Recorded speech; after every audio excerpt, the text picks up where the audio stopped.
The morning I found the envelope, I was carrying 2 cups of coffee. That was the thing that stayed with me longest. Not the words inside, not what came after, but the image of myself standing in the kitchen doorway, both hands full, reading a letter that told me my life had already been decided without me. My wife had left it propped against the sugar bowl, a white envelope with my name on it, Robert. Not honey, not sweetheart, just Robert and her handwriting like a bill that needed to be paid. I set down both cups. I didn't spill either one. I remember being oddly proud of that. I opened it. I've been unhappy for a long time. I've moved my things to Marcus's. The joint account has been separated. I spoke with the bank last Thursday. My attorney will be in touch about the retirement funds. I think it's better this way. Please don't make this ugly. That was it. 14 sentences. 31 years of marriage, and she gave me 14 sentences and asked me not to make it ugly. I folded the letter back exactly as I'd found it. I put it in the envelope. I finished my coffee, both cups, standing at the counter, looking out at the yard I'd landscaped myself the summer I turned 58. The Japanese maple was just starting to turn. It was a Tuesday in October, and the light was the kind of pale gold that makes everything look like it's already a memory. I did not call her. I did not call anyone. I went to work. I'd spent 34 years as a structural engineer. My whole career was built on one principle. Before you respond to a problem, you understand it completely. You do not pour concrete over a crack. You find out how deep it goes. So, that's what I did. By Thursday, I knew 3 things my wife had not expected me to know. The first was that she had not simply separated the joint account last Thursday. She had been moving money in increments for 11 months. Amounts small enough to avoid automatic flags, just under the thresholds I might have noticed if I'd been looking. The total, when I finally sat down with our statements and a yellow legal pad, was $284,000. Our retirement, our savings, a CD we'd opened together when our daughter graduated college. Gone in careful, quiet installments. The second was that Marcus was not a new development. My wife had known him for 4 years. They had taken 3 trips together, once to Charleston, once to Sedona, once to a bed and breakfast in Vermont. During a weekend she'd told me was a girls' trip with her sister. I found the credit card statements in a folder she'd left in the filing cabinet, the one in the study, the one she apparently forgot I also used. The third thing I learned was that Marcus had problems of his own, significant ones. His construction business had been bleeding for 2 years, and he had a $490,000 loan from a private lender that was approaching default. He had been counting on something to stabilize him, something, or someone, with resources. I sat with that information for a long time. I want to be honest about what I felt in those first few days, because I think people imagine a man in my position either collapses or hardens immediately into something cold and strategic. Neither is exactly true. I felt grief the way you feel a broken rib, not always sharp, but present with every breath.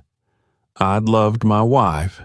I had loved her imperfectly and too quietly, and maybe without enough attention in the later years, and I'm not going to pretend otherwise. But I had loved her, and she had been planning this for 11 months. That's the part that changed something in me, not the ending. Marriages end, people fall out of love. I understand that. What changed something was the 11 months, the careful increments, the folder in the filing cabinet she forgot about, the way she'd propped that envelope against the sugar bowl and left for a man whose business was failing, because she'd already made sure to bring enough of our money to matter. She didn't leave because she was unhappy. She left because she had finished preparing. I called my attorney on Friday morning. His name is Gerald, and I've known him for 22 years. I told him everything calmly and in order, the way I'd been trained to present structural assessments. He listened without interrupting, which is one of the things I've always respected about him. When I finished, he was quiet for a moment. "The unauthorized transfers," he said, "are not a gray area." I didn't think they were. She's going to say it was marital funds and she had equal right. She moved it into a personal account 11 months ago. She used it to fund a lifestyle that excluded me, including travel I was told was something else entirely. "How documented are you?" "Thoroughly." Another pause. "Okay, Robert, let's talk about what you want." That was the question, wasn't it? What did I want? I didn't want revenge. I want to be clear about that, because the word gets used a lot and I think it means something uglier than what I was after. Revenge is about pain, making someone feel what you felt. What I wanted was something closer to accuracy. I wanted the situation to reflect reality. I wanted the numbers to tell the truth. I told Gerald I wanted two things. First, a full accounting of every dollar moved and legal recovery of what could be recovered. Second, I wanted to understand every option available to me regarding Marcus's loan situation. Gerald paused again at the second one. "Say more." The lender on his $490,000 note, it's a private credit fund. Those positions get sold. I want to know if that note is available. The silence that followed was the particular silence of a man recalibrating his understanding of who he's talking to. "I'll make some calls," he said. My wife's attorney contacted me 8 days later. His name was Patterson, and he had the practiced warmth of someone who charges $400 an hour to seem reasonable. He explained that my wife was seeking an equitable division of marital assets, and that she hoped this could be handled without unnecessary conflict. I told Patterson I appreciated the sentiment, and that I looked forward to the discovery process. He paused at that. Discovery is the part where both sides have to show everything. He'd expected me to be cooperative. He'd expected a man who was still in shock. "Mr. Calloway," he said, "I think if we approach this as two reasonable adults—" "The $284,000, I said. "I'd like that on the table from the start." Another pause. Longer this time. "I'm not sure what you're referring to." "I think you might want to speak with your client before our next call," I said. "I'll have Gerald send over the documentation." He called back the following Tuesday. His tone was different. What my wife had not understood, what Marcus had apparently not explained to her, or perhaps had not known himself, was that moving marital funds into a personal account during a marriage in our state is not a simple act of self-preservation. It is dissipation of marital assets, particularly when the funds are used to support a relationship the other spouse was unaware of, particularly when there is documentation, particularly when the documentation is thorough. Gerald was thorough. I had made sure of that. The note about Marcus came through on a Wednesday, 3 weeks after I'd first asked Gerald to look into it. The private credit fund had acquired the loan 2 years prior from a regional bank that was consolidating its portfolio. The fund was not in the business of holding distressed construction loans long term. Gerald confirmed that the note was available for purchase at a discount, the kind of discount that reflects genuine uncertainty about repayment. I bought it. I want to explain the logic of this because I know how it sounds, and I know at least one person reading this will think it sounds like cruelty disguised as capitalism. Maybe they're not entirely wrong. But here is what was true. Marcus had built his stability plan around my wife's money. My money. The savings I'd contributed to for 34 years. He was using resources that had been taken from me to solve problems he'd kept hidden from the woman he was asking to fund him. I did not buy the note to destroy him. I bought it because it was real, and because reality should be accurate. When Marcus's attorney contacted Gerald about the debt acquisition, he used the word predatory. Gerald forwarded me the letter with a single line of his own beneath it. They're worried. The formal response Gerald sent back was 3 paragraphs. The relevant part was this.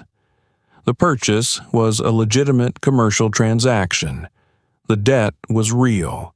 The terms were the original terms. Nothing had changed except who held the paper. What had changed, of course, was that the person who held the paper now knew everything. My wife called me for the first time 6 weeks after the letter on the sugar bowl. I let it go to voicemail. I let the next 4 go to voicemail. On the 5th call, I answered. Robert. Her voice was different from what I'd expected. I'd been braced for anger, or the particular coldness of someone who has committed fully to a decision.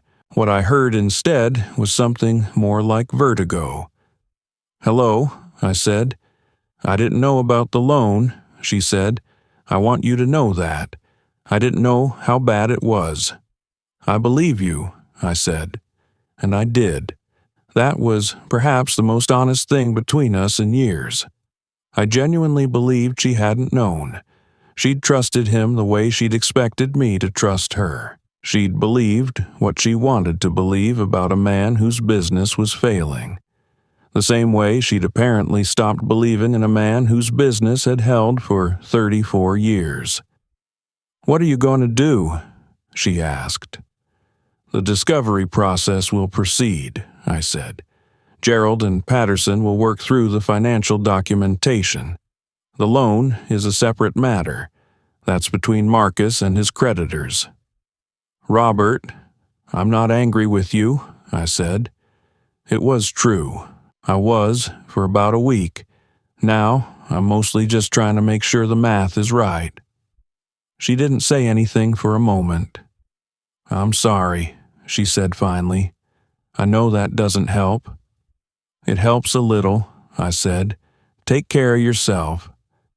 I hung up and sat in the kitchen for a while.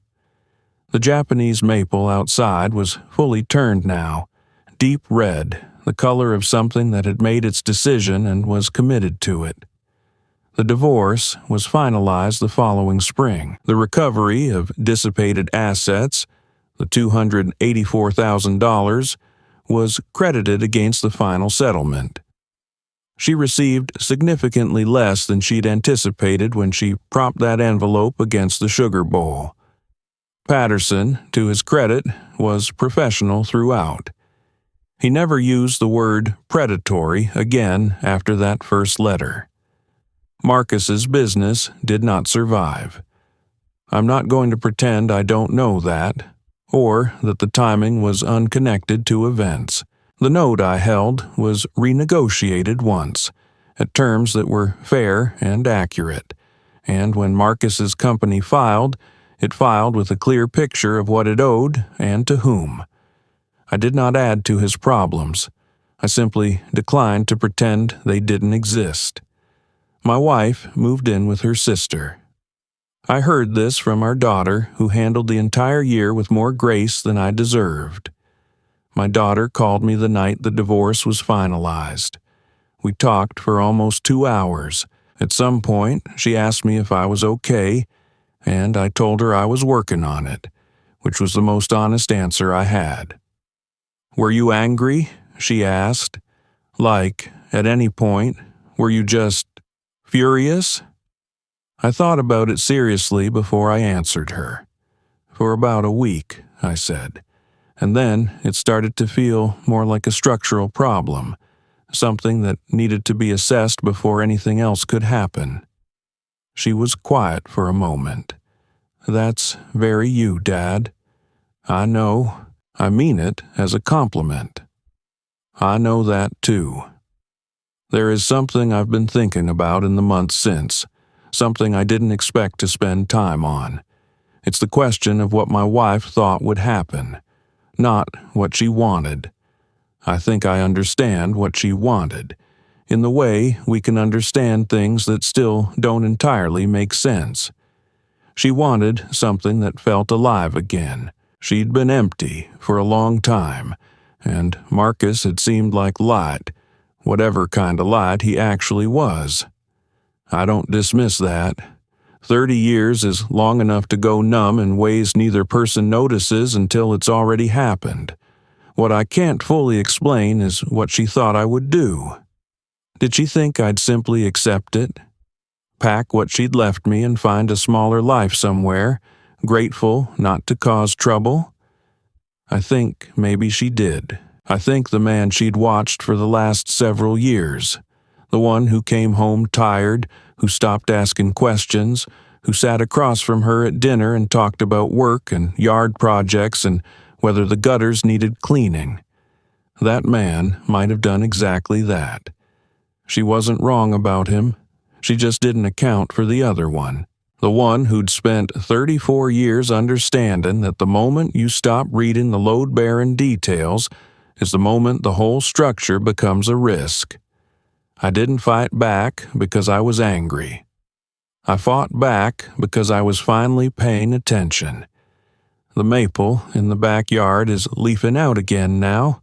Green, tentative, the way things are in early spring before they're sure the cold is really finished.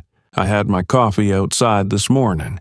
Just one cup, standing on the back porch in a jacket that was one layer too warm for the actual temperature. The yard is still mine. That surprised me, actually. I hadn't been certain, through all of it, that I'd keep the house.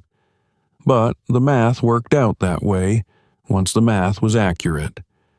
I stood there for a while, not thinking about anything in particular, just watching the light come up over the fence line, the way it moves across the maple first, then the grass, then the flagstone I set myself the summer I turned 58. I still make 2 cups of coffee in the morning sometimes. Old habit. I pour the second one out now, slowly, watching it go. It's not grief exactly. It's more like the feeling after you've finished assessing a structure, a kind of tired clarity. You know what held and what didn't. You know what it will take to make it sound again. And, you know, with the particular certainty of someone who has done this work for a long time, that the building is still standing. That's enough.